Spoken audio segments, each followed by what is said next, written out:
pintu bagi kami, dan saat pintu tertutup bagi kami, Engkaulah Yesus Tuhan membukakan pintu bagi setiap kami. Roh Kudus, lawan jemaat-Mu pada pagi hari ini, mereka yang sakit Tuhan sembuhkan. Dalam nama Yesus, bilur-bilur Tuhan menyembuhkan setiap umat-Mu pada saat itu. Mereka yang ada di tempat ini, keluarga-keluarga mereka yang mereka tinggalkan di rumah, Tuhan sembuh dalam nama Yesus.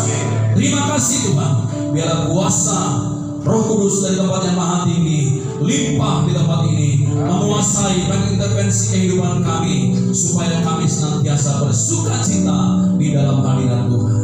Terima kasih Tuhan, kami sebentar mau dengar firman Allah. Urapi hamba-Mu yang tidak ada apa-apanya Tuhan, sehingga hamba-Mu yang terbatas, oleh karena kuasa Roh Kudus tak terbatas Tuhan, menguasai hamba-Mu, sehingga apa yang hamba-Mu sampaikan, apa yang Mu siapkan boleh memberkati jemaat-Mu di ibadah yang pertama ini Tuhan.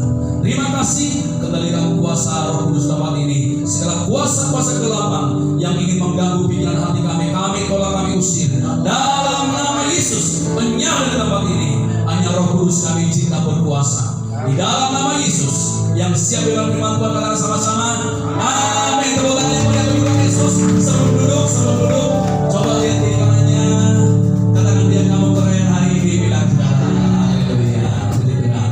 Silakan duduk saudara, puji Tuhan. Shalom saudara. Apa kabarnya? Bersama Yesus luar biasa. Silakan duduk. Mari tepuk tangan yang mulia bagi Tuhan Yesus saudara. Puji Tuhan. Haleluya. Hati kita semua bersuka cita saudara. Amin. Makanya beda kalau orang yang melekat sama Tuhan, hatinya selalu berpesta saudara.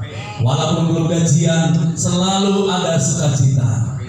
Amin Bapak Ibu saudara. Ya. Tapi kalau orang jauh dari Tuhan, walaupun duitnya segudang saudara, hatinya tetap gelisah. Benar nggak saudara? Makanya kalau hati yang gembira adalah obat yang manjur saudara dikasih Tuhan. Itu sebabnya jemaat Tuhan, gereja Tuhan tempat ini, mari kita melekatkan hati kita sama Tuhan. Karena firman Tuhan berkata, di mana hartamu berada, di situ hatimu berada. Jadi kalau harta kita yang sesungguhnya adalah Tuhan, berarti hati kita melekat sama Tuhan. Coba lihat kiri kanannya, ada tanda-tanda sukacita nggak di wajahnya saudara? Haleluya. Puji Tuhan, puji Tuhan. Nah hari ini saudara yang kasih Tuhan, bersyukur ya di minggu yang kedua ini saya boleh menyampaikan firman Tuhan. Memang tidak mudah untuk di dalam pengembalaan saudara, karena gembala itu kan mesti banyak belajar, ya nggak saudara? Nanti kalau firman Tuhannya itu aja Pak, itu aja gitu ya. Ya makanya ada ceritanya kan, tempe bisa membuat orang jadi darah tinggi, ya kan? Hari ini tempe, istri yang masak, sidangin sama suami, besok tempe lagi, ya 3 hari tempe lagi, ya masih sabar nih suaminya, ya hari kelima langsung naik darah tingginya saudara. Tempe melulu gitu saudara ya. Nah di dalam khotbah juga seperti itu, makanya khotbahnya itu dulu ya nggak berkembang gitu. Lama-lama jemaatnya emosi. Ya kalau jemaat emosi sama pendeta itu nggak ditunjukin, benar nggak saudara? Ya, yang emosi sama pendeta sama gembalanya siapa yang bisa? Ya, jemaatnya nggak pernah ngomelin gembalanya, benar nggak saudara? Yang ngomelin gembalanya adalah istrinya. Ya, benar saudara. Ya, kok kira mana pernah ngomelin saya? Nggak pernah kan kok? Iya, jemaat apalagi Kok Chandra nggak pernah ngomelin saya, tapi yang ngomelin saya istri.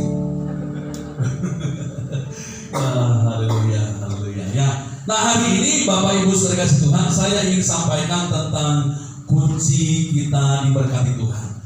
Amin saudara. Ya. Nah ini saudara kasih Tuhan, ini juga subtemanya humble versus arogan, rendah hati versus tinggi hati. Wah luar biasa saudara. Ya. Amsal 18 ayat 12 dikatakan, tinggi hati mendahului kehancuran, tetapi kerendahan hati mendahului kehormatan. Wah. Orang sombong itu pasti tidak disukai banyak orang. Siapa di sini yang suka bergaul dengan orang sombong? Ya, orang sombong ketemu orang sombong juga nggak pernah ketemu, saudara. Padahal sesama orang sombong. Ya. Makanya kita buat judulnya humble versus arogan. Nah, berapa banyak kita setiap hari ketemu dengan arogan yang so jago, so berkuasa. Kalau kita di jalan raya gitu saudara, wing gitu, waduh arogan banget gitu ya saudara ya. Ya sampai kadang-kadang kita terpancing emosi juga, emosi kita nggak punya kekuatan. Ya, dia punya kekuatan. Ya, ada banyak orang-orang yang kita ketemui arogan sekali saudara. Ya, ada ibu-ibu di sini suaminya arogan. Kalau tunjuk tangan, saya arogan suami saya pak. Perlu doa saudara.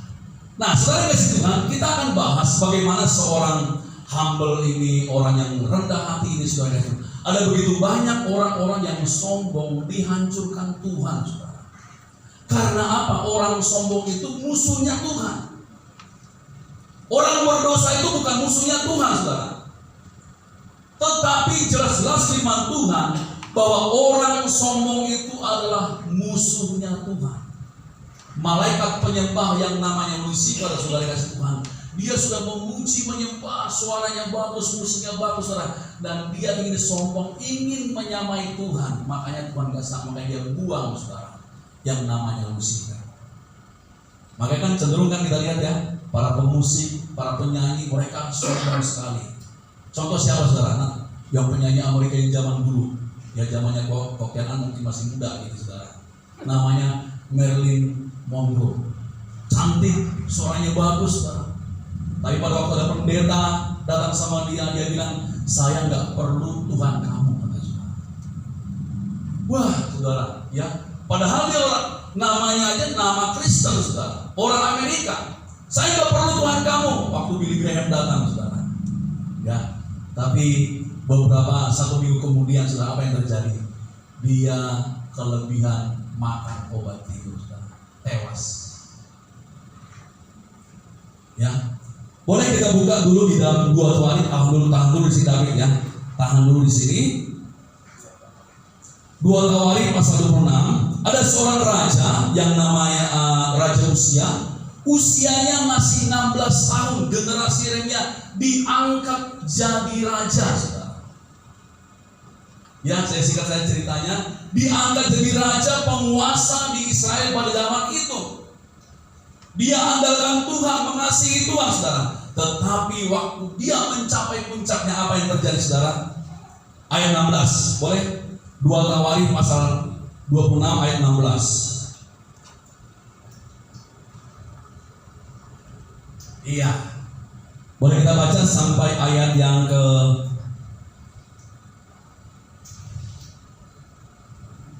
18 ya.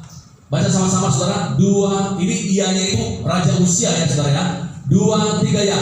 Setelah ia menjadi kuat, ia menjadi tinggi hati sehingga ia melakukan hal yang merusak. Ia berubah setia kepada Tuhan Allahnya dan memasuki bait Tuhan untuk membakar ukupan di atas mezbah membakar ukupan. Tetapi Imam Azaria mengikutinya dari belakang bersama-sama 80 imam Tuhan, orang-orang yang tegas. Mereka berdiri depan Raja Uzia dan berkata kepadanya, "Hai Uzia, engkau tidak berhak membakar ukupan kepada Tuhan. Hanyalah imam-imam keturunan Harun yang telah dikuduskan yang berhak membakar ukupan. Keluar dari tempat kudus ini, karena engkau telah berubah setia. Engkau tidak akan memperoleh kehormatan dari Tuhan Allah karena hal ini." Wah saudara, ini kecenderungan manusia udah kuat, udah diberkati, tinggi hati. Kembali tadi ayat 16, David. Ya. Setelah ia menjadi kuat, ia menjadi tinggi hati. Ya. Setelah ia diberkati, ia menjadi tinggi hati. Setelah ia menjabat, ia tinggi hati. Setelah ia sehat, ia tinggi hati. Apa yang terjadi di Raja Uzia ini saudara selanjutnya? Dia kena kusta. Kalau saudara baca selanjutnya, sampai hari matinya saudara, orang yang sombong ini akhirnya dia kena kusta, lalu dia diasingkan. Sampai hari matinya dia kena kusta saudara. Wah ini seram loh saudara. Orang yang tinggi hati itu, aduh kasihan ya. Orang yang sombong itu saudara jarang sekali hidupnya bahagia. Pernah nggak orang sombong lihat bahagia, saudara? Kelihatannya aja, kelihatannya aja kelihatannya. Orang sombong itu kelihatannya wah bahagia, pakai mobil yang bagus, pakai baju yang bagus, rumahnya bagus. Tapi di hatinya belum tentu lo bahagia loh, saudara. Ya, pernah lihat orang sombong, saudara? Lu coba lihat kiri kanannya, jangan-jangan lu bilang. Ya, saudara dikasih Tuhan, ini kita harus dikasih koreksi diri. Makanya gini, ada satu waktu itu ada pendeta bilang gini, pendeta itu kalau jemaatnya masih 10 orang masih rendah hati. Betul ya. Makanya kalau saya kadang-kadang koreksi diri juga. Wah, dulu kita di sini tahun lalu waktu Imlek itu hanya 1 orang jemaatnya masih bisa rendah hati. Salaman, Ko Chandra, Cik Astuti, Shalom. Nama saya Afri gitu. Lalu bertambah 20, 30 sampai 100. Masih bisa nggak, saudara? Ya. Sama seperti kita kadang-kadang waktu kita usaha kita belum maju, kita masih ramah sama orang gitu ya. Lalu kita semakin diberkati, usaha kita semakin meningkat. Karena apa? Janji Tuhan adalah apa, saudara? Kamu akan jadi kepala, bukan jadi ekor. Kamu akan naik dan bukan turun. Berikan tepuk tangan yang bahagia bagi manusia. Itu janji kita, saudara.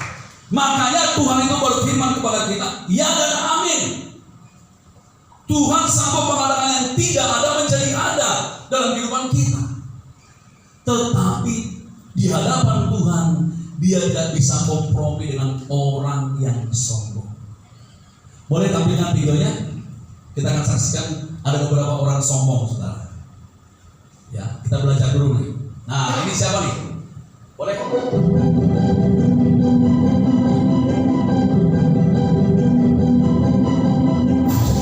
Siapa sih yang tidak mengerti sebagai garis kapal Titanic? Kapal mewah pada masanya yang tenggelam pada tahun 1912 ini ternyata menyimpan kisah ironi dan kisah kasih remnya Thomas Andrews.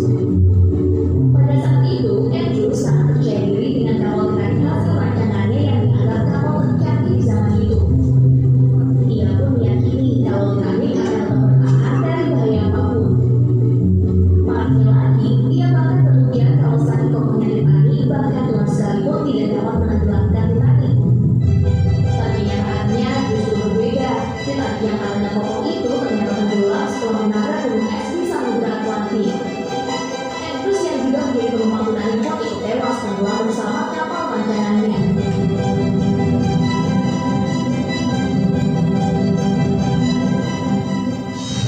Yang akibat kesombongan ya. Cazuza. Ini seorang penyanyi top di Brasil. Terkenal, saudara. Seperti kalau di Indonesia seperti Ariel gitu ya. Kisah penata Tuhan kali ini penikmat penyanyi jadul Brasil bernama Cazuza. Selama karirnya, Cazuza dikenal sebagai artis yang berpenampilan nyentrik, baik dari pakaiannya maupun perkataannya. Ia juga dikenal sebagai perokok berat.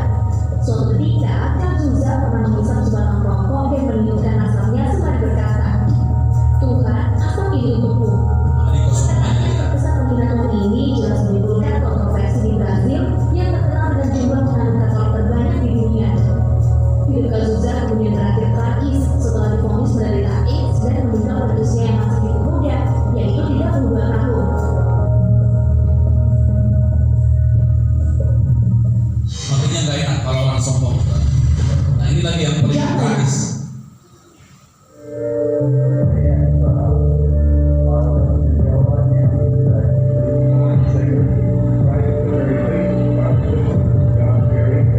Di grup band ini terkenal sekali di Inggris Kisah ya. kali ini Bahkan seluruh dunia ya. legendaris sekaligus The Beatles, ya. dan The Beatles, yang siapa lagi kalau bukan John Lennon.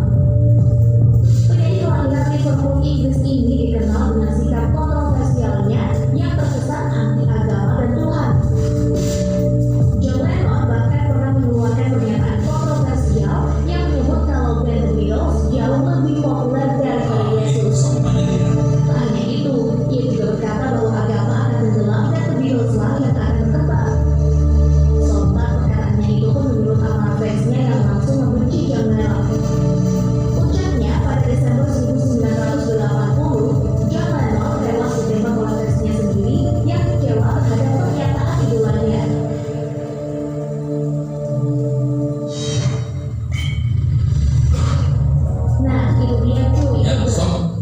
Ya, ini contoh-contoh orang-orang sombong itu, saudara, matinya nggak enak. Benar nggak, saudara? Ya. Makanya orang sombong ini sebagai pelajaran buat kita, tapi jangan ikuti teladannya. Nah, kalau kita lihat di Alkitab ini banyak sekali orang-orang sombong seperti orang yang membangun menara Babel itu, saudara. Terus yang lebih cerita klasik, bagaimana Yesus memberikan satu gambaran, saudara. Ada dua orang masuk ke gereja, ke bait Allah pada zaman itu, saudara. Yang seorang ahli Taurat, orang Farisi, ya. Yang satu lagi seorang berdosa, seorang pemungut cukai.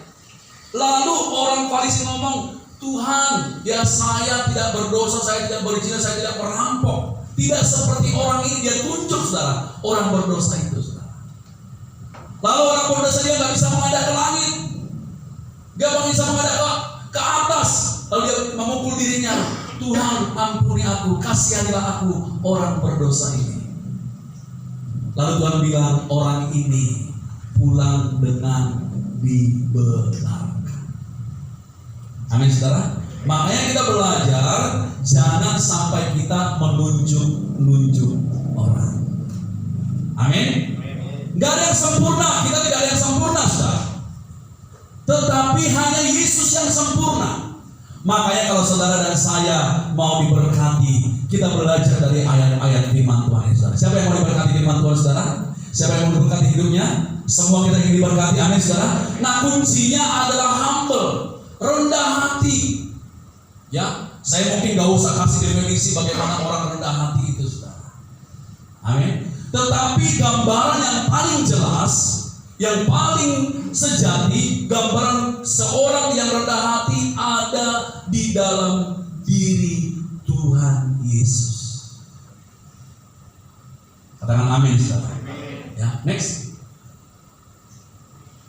Ya, humble dalam bahasa Inggris berarti rendah hati atau sifat tidak sombong dan tidak angkuh. Ya, lawan kata arogan adalah rendah hati, sementara sinonim atau persamaan katanya adalah angkuh, besar kepala, pongah, congkak, dan lain sebagainya. Orang sombong itu nggak mau ditegur. Benar nggak, saudara? Ini agak keras tuh pagi-pagi, waduh, sombong ya. Tetapi saya ingin supaya gereja Tuhan di sifat ini kita bisa melihat Tuhan hanya bisa memberkati orang yang rendah hati. Berkat yang sejati maksudnya. Ada begitu juga banyak juga orang saudara yang di dunia ini, orang yang sombong, dia juga secara materi dia berkecukupan, berkelebihan. Ya. Tetapi Amsal bilang begini, lebih baik sepiring sayur daripada seekor lembu tambun. Ternyata menentukan kebahagiaan bukan karena dia pesta dengan makan steak. Ya. Salomo bilang lebih baik sepiring sayur, sederhana tetapi membuat dia diberkati Tuhan. Kalau makan sayur juga enak, saudara, sehat. Ya, makanya kadang-kadang kita bingung lihat anak kecil gak suka sayur. Sampai hari tuanya harus makan sayur. Ya, nggak boleh makan daging. Ya, sampai hari tuanya diharuskan makan sayur. Kalau dia nggak mau makan sayur waktu masa mudanya. Next. Kerendahan hati yang sempurna hanya ada dalam diri Tuhan Yesus. Matius 11 ayat 28-29 katakan, marilah kepadaku yang letih yang bawa berat, ya belajarlah kepadaku sebab aku lemah lembut dan rendah hati. Ya, jadi kita harus belajar dari Yesus Tuhan karena dia adalah satu sosok contoh seorang yang rendah hati yang kita harus teladani. Next. Apa sih keuntungan orang yang rendah hati yang terus? Yang pertama, saudara sekalian, tidak mudah tersinggung. Wah, kalau kita mudah tersinggung, saudara, ini bahaya. Ya. Jadi orang yang rendah hati itu tidak mudah tersinggung. Ya, coba lihat kiri kanannya, mudah tersinggung nggak dia? Kalau mudah tersinggung berarti masih belum rendah hati. Ya, Amsal 12 ayat 16 kita baca sama-sama. 2, 3 ya. Bodohlah yang menyatakan sakit hatinya bijak yang mengabaikan cemooh. Bodohlah yang menyatakan sakit hatinya seketika itu juga, tetapi bijak yang mengabaikan cemooh. Jadi ada ayatnya semua, Bapak Ibu Saudara. Kalau kita menyatakan sakit hati sama orang dalam seketika kita tegur, kita bodoh, Saudara. Bukan hanya di hadapan manusia, di hadapan Tuhan kita jadi bodoh sekali. Siapa di sini mau jadi orang bodoh? Gak ada yang mau jadi orang bodoh, Saudara. Amin, Saudara. Jangan cepat-cepat kita tersinggung, Saudara. Saya ini mantan orang yang cepat tersinggung. Ya. Sebelum berlalu gampang sekali tersinggung, gampang sekali apa? Kalau orang Hokkien bilang berkuping tipis. Ya, gampang sekali ya. Pokoknya kalau ada yang ngomong, waduh, langsung menyalak gitu, Saudara. Nah, firman Tuhan bilang, bodohlah orang itu, ya, yang menyatakan sakit hatinya seketika itu juga, tetapi bijak yang mengabaikan cemooh. Kita diomongin orang, kita difitnah orang, oh puji Tuhan, haleluya. Amin, Bapak Saudara. Itu tanda-tanda kita sebagai orang yang rendah hati. Yesus saja sebagai contohnya, Saudara. Ya, dia dibilang sesat, dia dibilang Beelzebul, Saudara. Dia nggak tersinggung. Amin, Saudara. Saudara, kadang-kadang di dunia ini, Saudara, orang ngomongin orang supaya apa? Supaya dia kelihatan baik, menjelekkan orang lain supaya kelihatannya dia baik. Nah, kita sebagai gereja Tuhan di sini gak boleh, Saudara. Amin. Harus kita perkatakan kebaikan orang. Dia mungkin punya kelemahan, kekurangan, tetapi di balik kelemahannya dia pasti ada kelebihannya, Saudara. Amin. Ya, mari kita gereja Tuhan ini, kita harus menjadi orang yang bijak, Saudara. Jangan sampai kita berkuping tipis. Makanya kenapa orang nggak bisa berhasil? Kenapa? Nggak mudah percaya sama orang. Makanya kelemahan orang pintar itu apa, Saudara? Kelemahannya nggak mudah percaya sama orang. Ya. Nah, kalau saudara dan saya menjadi pengusaha besar, berarti karyawannya kan pasti banyak. Benar nggak kok? Ya. Kalau pengusaha besar konglomerat itu, Saudara, itu puluhan ribu karyawannya. Dia sukses karena apa? Dia bisa mendelegasikan tugas-tugas sama bawahannya. Dia percaya sama manajer yang satu, dia percaya. Nah, bagaimana kalau sama dia nggak percaya sama manajernya, Saudara? Nggak bakalan bisa perusahaannya besar. Amin. Orang yang nggak mudah percaya sama orang juga hidupnya nyaris ya tidak bisa bahagia. Kenapa? Selalu was-was. Suaminya pulang jam 11 malam, khawatir. Wah, jangan-jangan. Biasanya suami gua nih pulangnya jam 7 malam. Kok ini betul-betul sampai jam 11. Terus cium bajunya, bawa parfum lagi. Wah, jangan-jangan ya gitu ya. Nah, itu makanya jangan sampai kita sudah terpancing. Amin, Saudara. Yang kedua,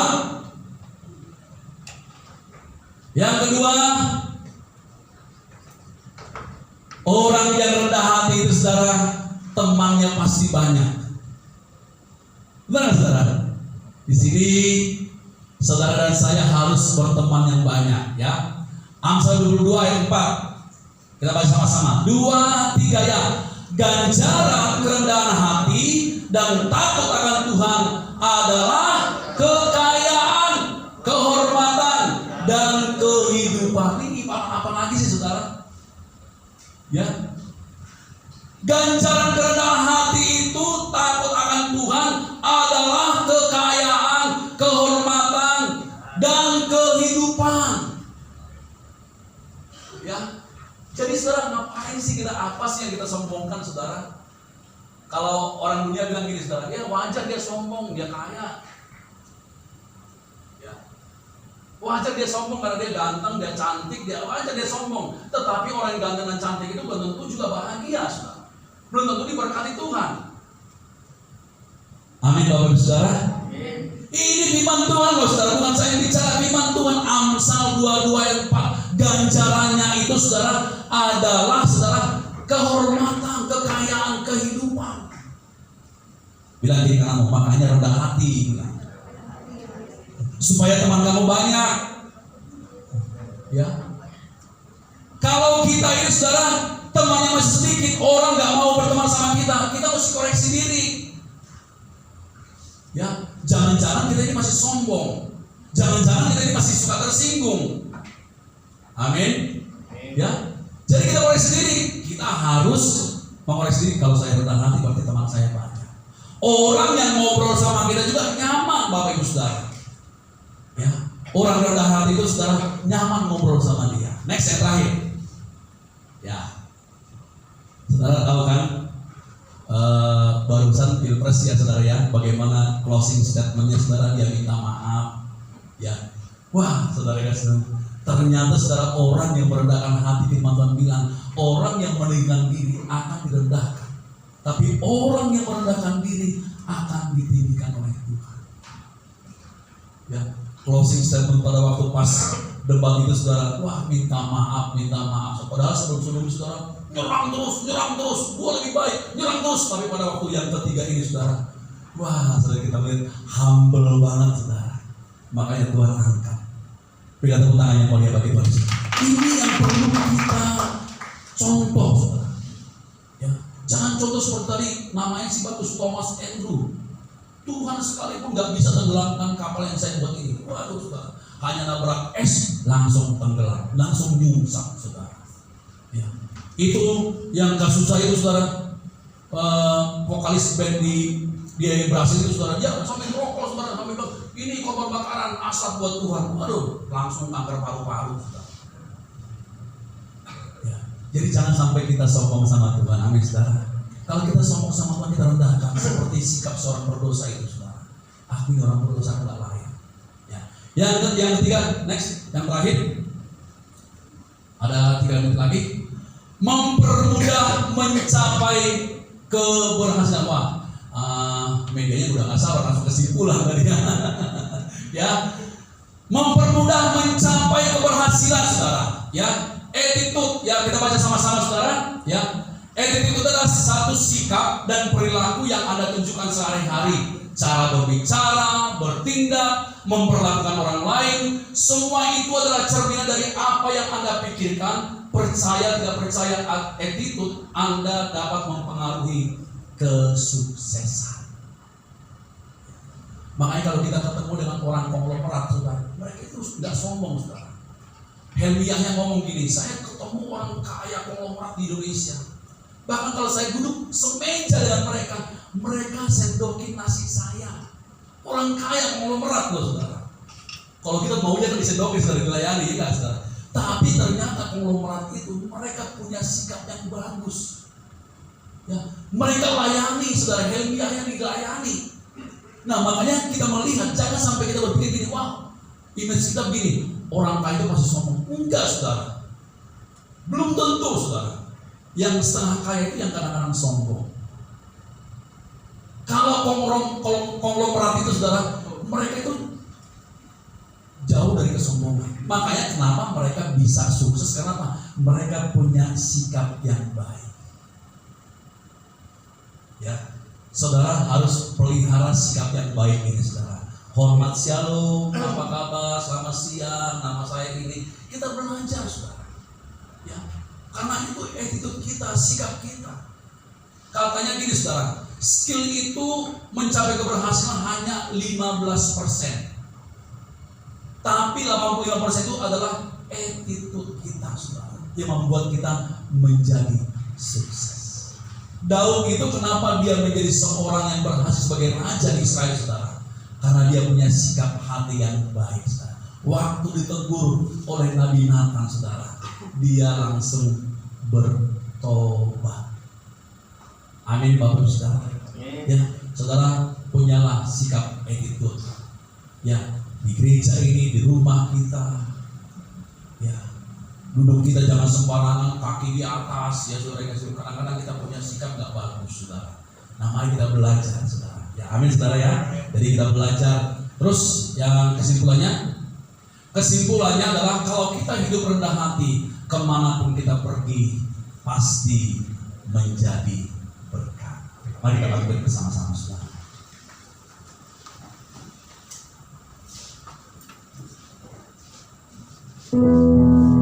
Haleluya, haleluya.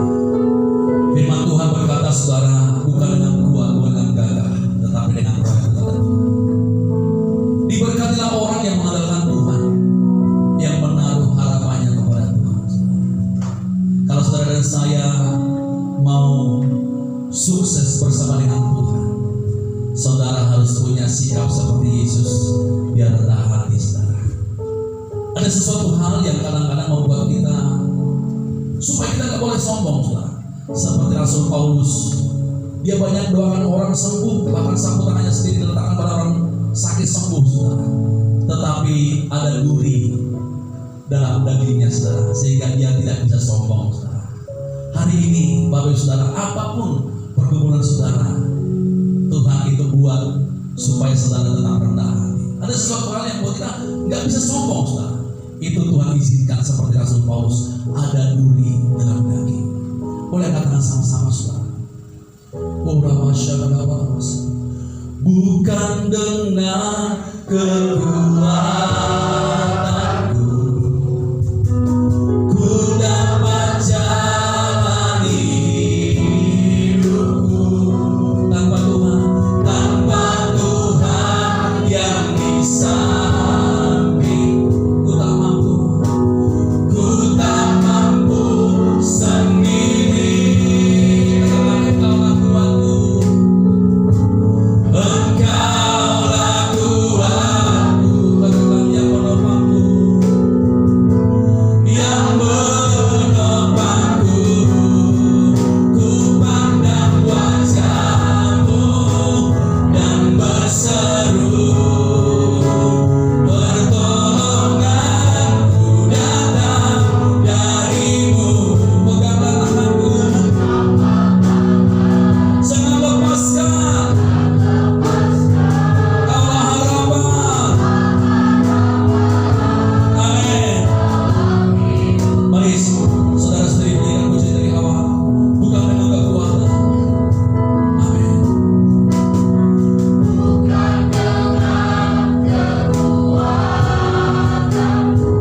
Yes, Tuhan. Semua yang kami punya bukan dengan kekuatan kami, Tuhan. Oh, tanpa Tuhan kami tidak mampu sendiri, Tuhan. Katakan silam hati, Engkaulah kuatku. Engkaulah kuatku, yang menopangku, yang menopangku.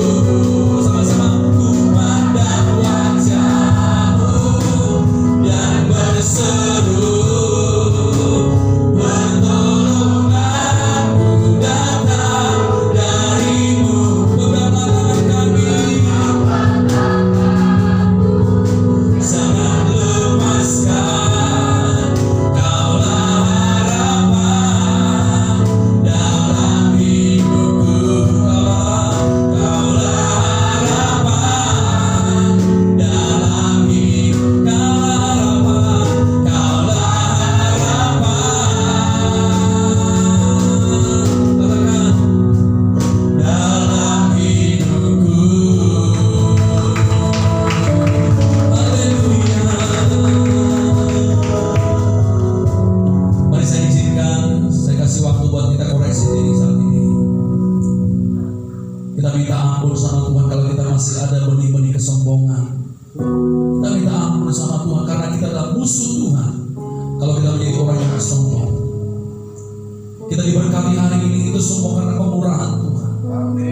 Oh, bila setiap gerejamu pada pagi hari ini Tuhan diberkati berlimpah-limpah. Sebab di mana ada kerendahan hati, di situ berkat Tuhan dicurahkan.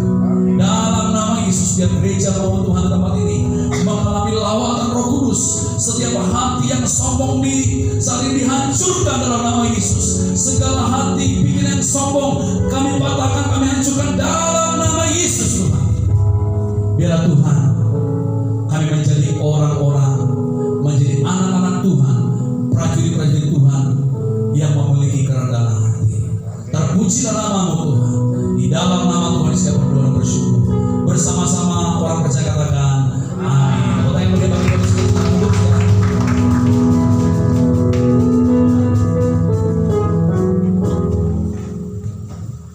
Puji Tuhan, terima kasih kepada Bapak Afi yang sudah menyampaikan firman Tuhan kepada kita pada pagi hari ini. Mari kita berdoa buat hambanya, buat Pak Afi, semoga semakin terus diberkati oleh Tuhan dan terus dipakai oleh Tuhan dengan luar biasa. Mari